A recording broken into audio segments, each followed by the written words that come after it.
May 5, 1945. Okinawa. A 400-foot cliff called Hacksaw Ridge. The American Army is retreating under devastating Japanese fire. 75 wounded men are left behind, abandoned, waiting to die. One soldier disobeys the retreat order and runs back into the kill zone, unarmed.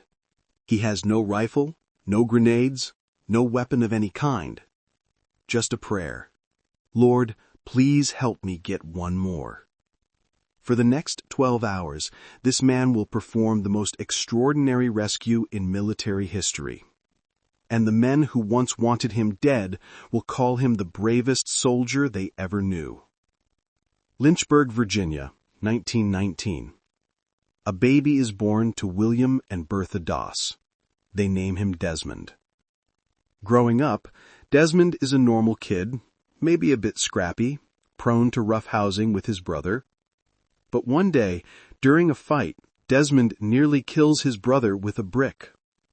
The moment terrifies him. He sees the blood, the injury, the closeness to death.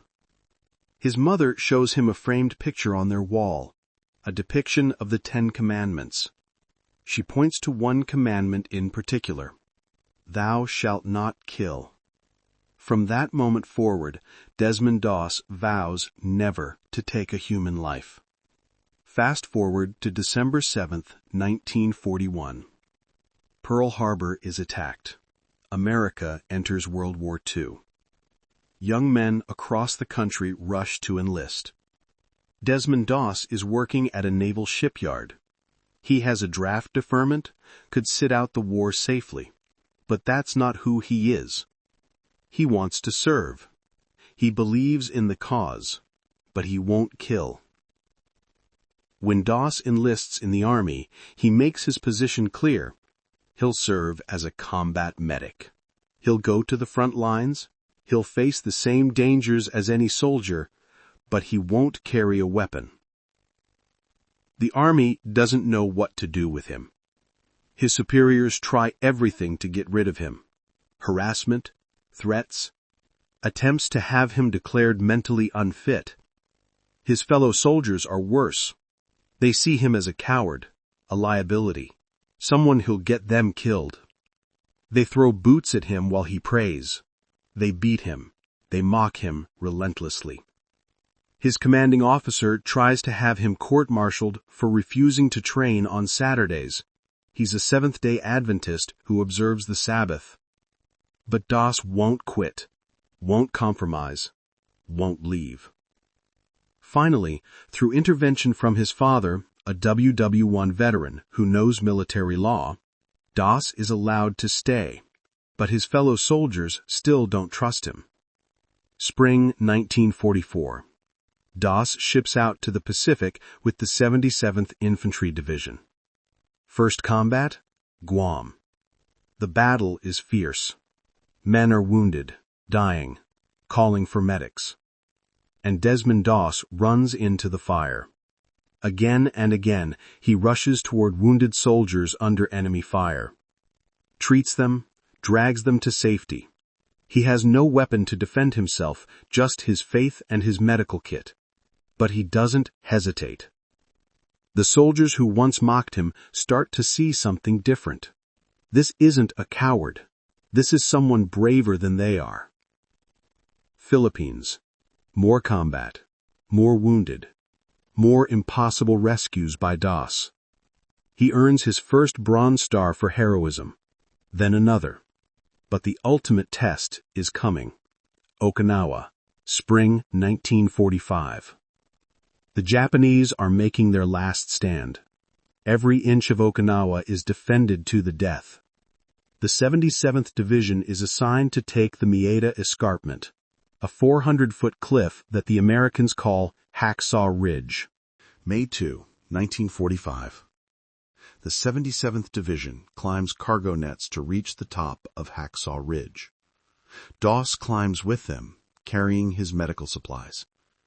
For days, the fighting is apocalyptic. Men die from machine gun fire, mortars, artillery. The Japanese fight from hidden positions. You can't see them until they're killing you. Some GIs are decapitated by machine gun fire. Others are blown apart by hidden explosives. Doss moves through this hell unarmed, treating wounded men. He's so close to Japanese lines he can hear them whispering. Bullets snap past his head constantly. Mortar shells crater the ground around him. He treats soldiers while under direct fire, never flinching. By May 5th, the situation is desperate. The Americans have been fighting nonstop. Casualties are staggering. Ammunition is running low. The order comes down, retreat. Fall back from the ridge, regroup, and try again later. Every man begins to withdraw, except Doss. 75 wounded soldiers are scattered across the top of Hacksaw Ridge. They can't walk, can't retreat on their own. The order is to leave them. There is no way to evacuate them under this fire. Doss refuses. It's his Sabbath, Saturday. Normally he wouldn't work on the Sabbath, but this is different. These men will die if someone doesn't help them.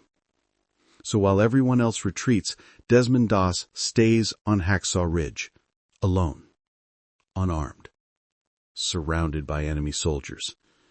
And he starts praying, "Lord, please help me get one more."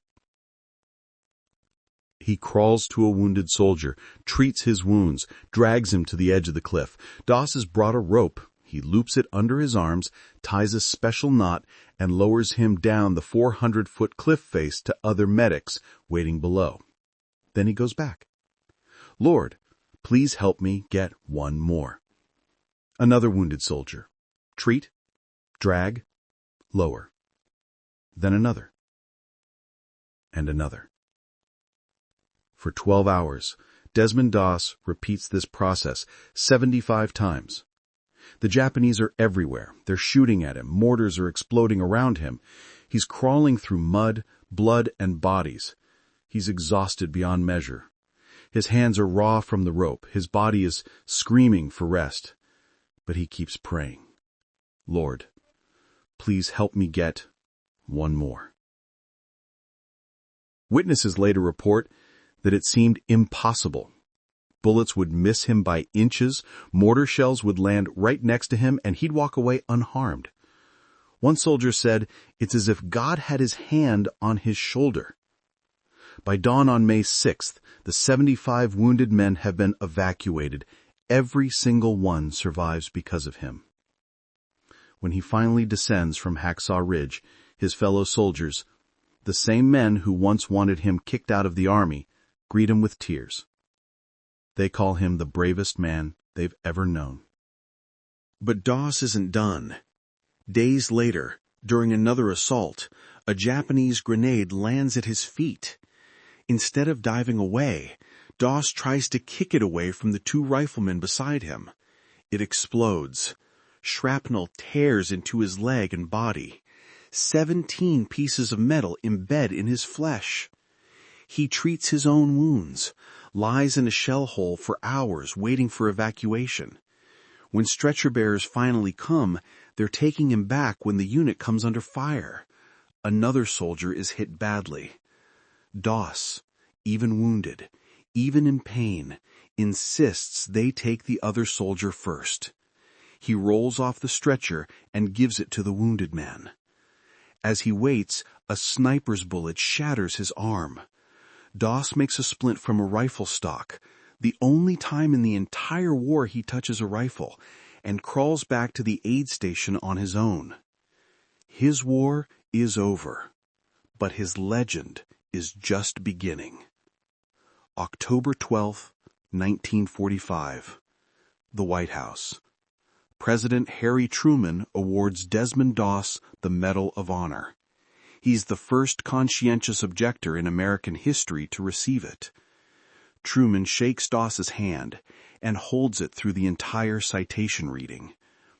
Afterwards, he says, "I'm proud of you. You really deserve this. I consider this a greater honor than being president." Desmond Doss returns to Virginia, marries his sweetheart Dorothy, raises a son, works quietly, living his faith. He never considers himself a hero, just a man who did his duty. When asked how he found the courage to do what he did on Hacksaw Ridge, he always gave the same answer. I was praying the whole time. I wasn't brave. God gave me the strength. Doss suffers from tuberculosis contracted during his service. He loses a lung. Years later, a car accident kills his wife Dorothy while he's driving her to chemotherapy. He remarries, but is racked with guilt for her death. Through it all, he maintains his faith, never wavers, never regrets his choices. In 2006, Desmond Doss dies at age 87. He's buried in Chattanooga National Cemetery. But his story doesn't end there. In 2016, director Mel Gibson makes Hacksaw Ridge, a film about Doss's life starring Andrew Garfield. The film is a massive hit, winning Oscars and introducing millions of people to Doss's extraordinary story. Veterans from Doss's unit appear in interviews for the film. Now old men, they talk about the skinny kid who wouldn't carry a weapon, who they thought was a coward. One veteran says, "We were wrong about him. He was braver than all of us. He saved my life. I wouldn't be here without him." Another says, "I thought he was crazy. Now I think he was the sanest person there. He knew exactly who he was and what he believed, and nothing could shake that." The story of Desmond Doss raises profound questions about courage, faith, and conviction. What is bravery? Is it the soldier who carries a rifle and charges into battle? Or is it the man who walks into that same battle unarmed, knowing he can't defend himself, choosing to save lives rather than take them? Most people would say carrying a weapon into combat is safer than going unarmed. But Doss didn't want safe. He wanted to live according to his principles. And he proved that you can be both a pacifist and a warrior. You just have to choose which kind of battle you're fighting. On Hacksaw Ridge, Doss saved more lives than most combat soldiers take in an entire war. He did it without firing a single shot, without killing a single enemy soldier. He proved that thou shalt not kill doesn't mean thou shalt not serve. That faith and duty can coexist. That the greatest act of courage is sometimes refusing to compromise who you are, even when everyone tells you you're wrong. The 75 men Desmond Doss saved on Hacksaw Ridge went on to live full lives. They had children, grandchildren, great-grandchildren. That's hundreds of people who exist today because one unarmed medic refused to leave wounded men behind. That's Desmond Doss's legacy. Not medals or monuments, though he earned both. His legacy is measured in lives saved, families preserved, and proof that one person's convictions can change the world. On his gravestone in Chattanooga, there's a simple inscription: Desmond T. Doss, Medal of Honor, Conscientious Objector. But maybe the inscription should read, the bravest man who never fired a shot.